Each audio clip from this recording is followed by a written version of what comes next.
नमस्कार दर्शकों, आप देख रहे हैं बीटीवी बरेली। दर्शकों, आज हम आपको बरेली के नामों से जुड़े इतिहास के बारे में जानकारी देते हैं। बरेली शहर को इतिहास में कई नामों से पहचाना गया है। रोहेलखंड, बांस बरेली, सुरमा नगरी, जरी नगरी, पांचाल, कठेर, झुमका सिटी और नाथ नगरी। बरेली का चाहे जो भी नाम रहा हो, उससे जुड़ी एक कहानी भी सामने आती है। वर्ष 1537 में स्थापित बरेली शहर का निर्माण मुगल प्रशासक मकंद राय ने करवाया था। लोक कथाओं के अनुसार बरेली को बरेल राजपूतों ने बसाया था। प्राचीन काल में बरेली का क्षेत्र पंचाल जनपद का एक भाग था। महाभारत काल में पंचाल की राजधानी आहिछत्र थी, जो जिला बरेली की तहसील आंवला के निकट स्थित थी। बरेली तथा वर्तमान रोहिलखंड अधिकांश प्रदेश 18वीं शताब्दी में रोहिलों के अधीन था। औरंगजेब की मृत्यु के बाद दिल्ली के मुगल शासक कमज़ोर हो गए तथा अपने राज्य के जमींदारों, जागीरदारों आदि पर उनका नियंत्रण घटने लगा। उस समय इस क्षेत्र में भी अराजकता फैल गई तथा यहाँ के जमींदार स्वतंत्र हो गए। इसी क्रम में रोहिलखंड भी मुगल शासन से स्वतंत्र राज्य बनकर उभरा और बरेली रोहिलखंड की राजधानी बनी। सन 1840 में अली मोहम्मद रोहिलखंड शासक बने और उनके शासनकाल में रोहिलखंड की राजधानी बरेली से आंवला स्थानांतरित की गई। सन 1848 में अंग्रेज़ों को सौंप दिया गया, जिसके बाद बरेली, मुरादाबाद और कई अन्य इलाके रोहिलखंड राज्य से बदलकर शहर बनाए गए। अब ये बरेली के नाम से ही पहचाना जाता है। बरेली एक महानगर है जो कि उत्तर प्रदेश में 8वां सबसे बड़ा नगर और भारत का 40वां सबसे बड़ा शहर है। बरेली को बांस बरेली के नाम से भी जाना जाता है, क्योंकि पहाड़ों की तराई के निकटवर्ती प्रदेश में बरेली स्थित होने के कारण यहाँ लकड़ी, बांस आदि का कारोबार होता है। एक मुहावरा है, उल्टे बांस बरेली, जो बरेली में बांसों की प्रचुरता को प्रमाणित करती है। लकड़ी के विभिन्न प्रकार के सामान और फर्नीचर आदि के लिए भी बरेली अत्यधिक प्रसिद्ध है। आँखों की चमक बढ़ाने वाला सुरमा यहाँ पर 200 साल से बनता आ रहा है। 200 साल पहले दरगाह आला हजरत के पास नीम वाली गली में हाशमी परिवार ने इसकी शुरुआत की थी। साल 1966 में उत्तर प्रदेश का शहर बरेली उस वक्त चर्चा में आया था जब फिल्म मेरा साया का गाना झुमका गिरा रे बरेली के बाजार में लोकप्रिय हुआ था। ये गाना अभिनेत्री साधना पर फिल्माया गया था। राजा मेहंदी हसन अली खान द्वारा लिखित ये गाना शहर की पहचान बन गया। शहर के नाम में झुमका लगाने की पहली पहल 90 के दशक में हुई थी। रामपुर रोड बरेली तिराहे पर 2 कुंटल का झुमका 14 फीट ऊंचे खंभे पर लगाया गया है। इसे बनाने में पीतल और तांबे का इस्तेमाल किया गया है, जो बरेली झुमका सिटी की पहचान बन गया।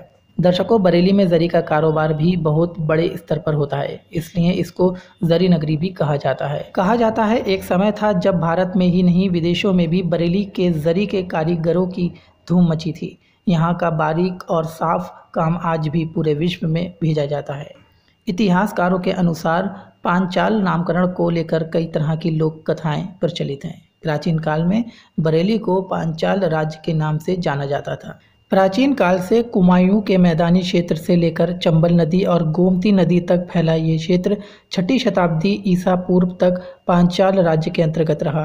कहा जाता है कि भारतवंशी राजा ब्रह्मर्ष के 5 पुत्रों में बंटने के कारण और क्रवि, तुवर्ष, केशिन, संजय और सोमक 5 ने इस भूभाग पर राज किया और इसी कारण प्राचीन काल में बरेली का नाम पांचाल पड़ा। अलखनाथ मंदिर, जो कि बरेली नैनीताल रोड पर किले के करीब स्थित है।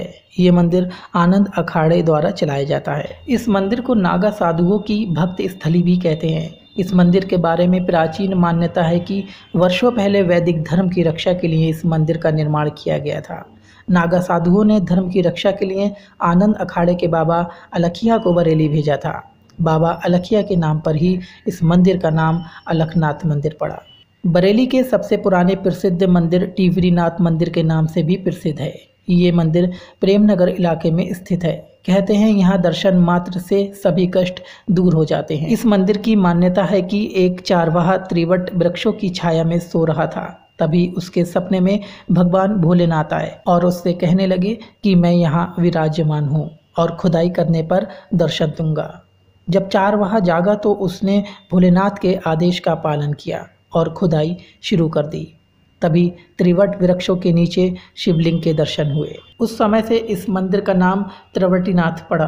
कहते हैं ये शिवलिंग करीब 600 साल पुराना है। दरगाह आला हजरत इमाम अहमद रज़ा ख़ान की दरगाह है, जो 19वीं शताब्दी के हनीफी विद्वान थे।